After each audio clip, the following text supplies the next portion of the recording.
இன்றைக்கி நம்ம இந்த வீடியோவில் என்ன பார்க்க போகிறோன்னா, என்னோடய பெரியப்பா பையன் ஒருத்தர் வந்து, அதாவது என்னோடய பிரதர் வந்து மொபைல் மிஸ் பண்ணிட்டாரு. அதனால் வேலைக்கு போகிறதுக்காக ஒரு மொபைல் கண்டிப்பாக தேவைப்படும். அதனால் செகண்ட் ஹேண்ட் மொபைல் எடுக்கலாம் அப்படின்னு சொல்லிட்டு நாங்கள் கொமராபாளையம் வந்திருக்கோம். கொமராபாளையம் வந்து நாங்கள் 2-3 கடை ஏறி இறங்கிட்டோம். எங்கேயுமே செகண்ட் ஹேண்ட் மொபைல் கிடைக்கல, ரொம்ப ரேரு.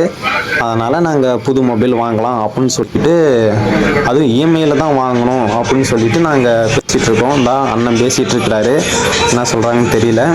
1 hour later. இஎம்ஐயில் மொபைல் வாங்கிக்கலாம் அப்படின்னு சொல்லிட்டு நாங்கள் அதுக்கு உண்டான ப்ராசஸ் பண்ணணும். பேன் கார்டு கேட்டாங்க, ஆதார் கார்டு கேட்டாங்க, அதெல்லாம் கொடுத்தோம். கடைசி நேரத்தில் அப்ளை ஆகிற நேரத்தில் சர்வர் ப்ராப்ளம் ஆயிடுச்சு. அதனால் பழைய மொபைலே எடுக்க வேண்டிய நிலமை வந்துருச்சு. எப்படியோ கண்டுபிடிச்சி ஒரு கடைக்கு வந்துட்டோம். அந்த கடையில் செகண்ட் ஹேண்ட் மொபைல் இருக்குது.